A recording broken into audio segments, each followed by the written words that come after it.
आपल्या सगळ्यांची इच्छा असते. आता लोणावळ्यामध्ये भरपूर कलाकार झालेले आहेत, त्यामुळे सगळ्यांच्या कलेला वाव मिळावा त्यासाठी कला दालन आणि तिथे आणखीन काय काय काय आणखीन आपल्याला मिळेल याचा नक्की प्रयत्न करणार.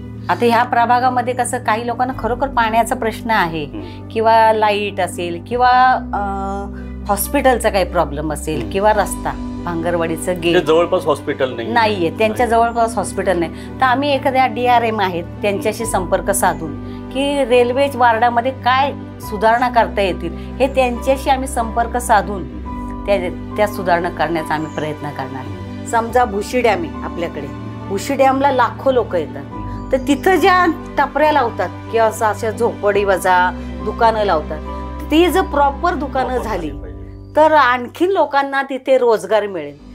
नमस्कार, मावळ वार्ताच्या मावळ चौफेर चर्चा या विशेष कार्यक्रमात मी प्रदीप वाडेकर आपलं मनपूर्वक स्वागत करतो. सध्या आपल्याला माहिती आहे मंडळी की आता लोणावळ्यात राजकीय वातावरण तापत चाललं आहे. प्रचार दौरे सुरू झाले आहेत. प्रत्येक उमेदवार हा मतदारांना आपली ध्येय आपली संकल्पना समजावून सांगण्याचा प्रयत्न करतोय. अशामध्ये अनेक लोक या रिंगणामध्ये उतरली आहेत. अशीच एक व्यक्ती ज्यांनी आत्तापर्यंत खूप समाजसेवा केलेली आहे, गोरगरिबांना मदत केली आहे आणि एक चांगली कलाकार, एक चांगली गृहिणी म्हणून जनमानसात प्रसिद्ध आहे. अशाच एक गृहिणी या निवडणुकीच्या रिंगणात उतरणार आहेत. प्रभाग क्रमांक 4मधून त्या नगरसेविका पदासाठी इच्छुक आहेत आणि त्या आहेत सौ मीनाक्षी सुरेश गायकवाड. नमस्कार. नमस्कार. तुम्हाला प्रथमतः शुभेच्छा. धन्यवाद. आपलं समाजकार्य माहितीच आहे, आम्हाला माहिती आहे, पण आमच्या प्रेक्षकांना जरा सांगा. नमस्कार. मी सर्वप्रथम भारतीय जनता पक्षाचे आभार मानते की त्यांनी मला ही संधी दिली. तर त्या संधीचं कसं सोनं होईल ह्याचा मी नक्की प्रयत्न करणार. आणि मी सुरेखाताई जाधव आणखीन श्रीधरजी पुजारी यांचे आभार मानते की त्यांनी जो असा चालू केला दोघांनी, जे म्हणजे आपल्या जनतेसाठी किंवा गावासाठी, तो असा मी पूर्ण चालवण्याचा पूर्ण प्रयत्न करेन. नक्कीच. आतापर्यंत आपण म्हणजे माझ्या माहितीनुसार की तुम्ही कधी प्रसिद्धी केलं नाही किंवा प्रसिद्ध व्हावं म्हणून काही समाजसेवा केली नाही, पण मी बघतोय की तुम्ही आत्तापर्यंत सुरेश भाऊंच्या माध्यमातून तुम्ही बऱ्याच लोकांना मदत केली आहे. बऱ्याच कार्यक्रमामधनं लायन्स क्लब लोणावळाच ना, लायन्स क्लब लोणावळा लिजेंडच्या माध्यमातून तुम्ही अनेक सामाजिक उपक्रम राबवलेत. त्यात तुमचा मोठा सिंहाचा वाटा राहिलेला आहे. सुरेश भाऊंचा तुमचा समाजकार्य चालत, पण तुम्हाला हे समाजकार्य करता करता एक गृहिणी असता आणि एक चांगली गायिका म्हणून प्रसिद्ध असताना तुम्हाला या राजकारणात काय यावंसं वाटलं? ते राजकारणाचं म्हणजे कसं माहिती का, आम्हाला पहिल्यापासून समाजसेवा करण्याची आवड होती. बरोबर. तर जर का आपण ह्या क्षेत्रात उतरलो तर आपण लोकांशी जास्त संपर्क साधू शकू किंवा लोकांची जास्त समस्या आपल्याला कळतील की लोकांना नक्की काय प्रॉब्लेम आहे. आणि माझे मिस्टरांनी कसं पहिल्यापासून की त्यांनी ते लोणावळा सहकारी बँक किंवा लोणावळा बाजार इथे डायरेक्टर आहेत, ते भरतनागरीमध्ये डायरेक्टर आहेत, तुळजाभवानीमध्ये डायरेक्टर आहेत आणि त्यांनी 32 वर्ष नगरपालिकेची प्रामाणिकपणे सेवा केली आहे. त्यामुळे त्यांनी बरेच जणांना, गावातील बरेच मुलांना किंवा स्त्रियांना, विधवा स्त्रियांना त्यांनी बऱ्याच ठिकाणी नोकरी लावलेली आहे. तर ते म्हणतात की जर आपण ही छोटी छोटी कामं करू शकतो तर जर का या क्षेत्रात उतरलो तर आपण जास्त लोकांच्यापर्यंत पोहोचू शकू आणि जास्त लोकांना मदत करू शकू. ही समाजसेवा त्यांची आहे, त्यांच्याबरोबर तुमची समाजसेवा चालू आहे आणि तुम्ही या प्रभाग क्रमांक 4मधनं आता उभे राहिले आहेत निवडणुकीसाठी भारतीय जनता पार्टीच्या माध्यमातून. तर या प्रभागामध्ये तुम्हाला काय वाटतं, कोणती मोठी समस्या आहे? आता ह्या प्रभागामध्ये कसं काही लोकांना खरोखर पाण्याचा प्रश्न आहे किंवा लाईट असेल किंवा हॉस्पिटलचा काही प्रॉब्लेम असेल किंवा रस्ता भांगरवाडीचं गेट जवळपास हॉस्पिटल नाहीये, त्यांच्या जवळपास हॉस्पिटल नाही, तर आम्ही एखाद्या DRM आहेत त्यांच्याशी संपर्क साधून की रेल्वे वार्डामध्ये काय सुधारणा करता येतील हे त्यांच्याशी आम्ही संपर्क साधून त्या सुधारणा करण्याचा आम्ही प्रयत्न करणार. आणि त्यांना सगळ्यात मोठा प्रश्न म्हणजे जाण्या येण्यासाठी भांगरवाडीचा ब्रिज आहे त्याचा तुम्हाला, कारण की मी पाहिले की बरेच सगळ्यांचा ज्वलंत प्रश्न लोणावळ्याचा की भांगरवाडीचा ब्रिज तर तो होणं खूप गरजेचं आहे. आणि तुम्ही उद्या नगरसेवक झाला तर पहिला मला असं वाटतं त्याच्यासाठी तुम्ही प्रयत्न करालच. आणि तुम्हाला अजून काय वाटतं की लोणावळ्यात काय बदल व्हायला पाहिजे, काय समस्या मोठ्या समस्या काय डोकवतात ते? लोणावळ्यात म्हणजे कसं माहिती का, लोकांचे बरेच प्रश्न आहेत पण समोर येऊन बोलत नाहीत ते. आम्ही आता जो प्रचार केला की त्याला आम्हाला 100% प्रतिसाद मिळाला आणि लोकांच्या आमच्या बाबतीत खूप पॉझिटिव्ह आहेत की लोक म्हणाले की तुम्ही काम करू शकाल, 100% करू शकाल. की त्यांचे जे छोटे छोटे प्रश्न आहेत की त्यांनी आमच्या समोर मांडलेत ते आम्ही नक्कीच म्हणजे प्रश्न सोडवण्याचा प्रयत्न करणार.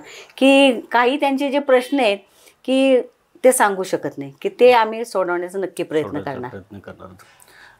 मगाशी मी विचारणार होतो तुम्हाला की आत्ता आपल्याकडे लोणावळ्यात सगळ्यात मोठा प्रश्न एक तर भांगरवाडीचा ब्रिज आहे, दुसरा म्हणजे ट्रॅफिकची समस्या खूप मोठी आहे. तर या ट्रॅफिकच्या समस्यासाठी आपल्या डोक्यात काही संकल्पना आहे का? काही सध्या तरी अजून काही नाहीये पण त्याच्यावरती अभ्यास करून नक्की प्रयत्न करणार. हो नक्की. तर यात आपलं पर्यटन क्षेत्र आहे तर पर्यटनाच्या दृष्टीने अजून काय काय इथे डेव्हलपमेंट व्हायला पाहिजे असं तुम्हाला वाटतं?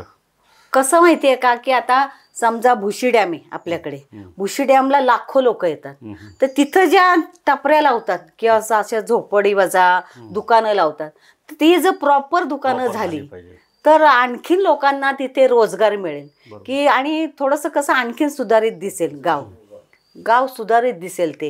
आणखी बऱ्याच ठिकाणी असं आहेत आपल्याकडे, लायन्स पॉईंट आहे किंवा भुशी डॅम आहे किंवा आपलं हे वाघजेचं देऊळ किंवा सनसेट आहे, तिथं जर प्रॉपर दुकानं वगैरे झाली तर अजून गेटअप येईल असं मला वाटतं. सुरेखाताई अनेक वर्ष त्यांनी सत्तेवरती होत्या, त्यांनी स्वच्छ लोणावळा, सुंदर लोणावळ्यासाठी अनेक 5 वेळा पारितोषिक मिळालं नगरपालिकेला. पण आता मधल्या काळामध्ये प्रशासनाचं हे होतं, प्रशासन होतं, त्यामुळे त्या काळामध्ये बरेच पण पुन्हा एकदा अस्वच्छ लोणावळा झालेला आहे.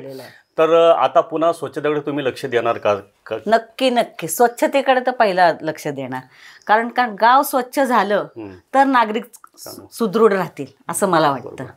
आता तुम्ही एक चांगल्या गृहिणी आहात, चांगल्या समाजसेविका आहात आणि चांगल्या उत्तम गायिका आहात. कला क्षेत्रामध्ये तुमचा वावर पहिल्यापासून आहे, सुरेश भाऊंचा तुमचा वावर आहे. पण कला क्षेत्रामधले लोणावळ्यातल्या कला क्षेत्राला जेवढी वाव मिळावा कलाकारांना तेवढा वाव मिळत नाही. त्याच्यासाठी मुख्य म्हणजे असं तळेगावमध्ये एक चांगलं कला दालन आहे, सांस्कृतिक केंद्र आहे, तसं लोणावळ्यात मोठं कला दालन नाही आहे.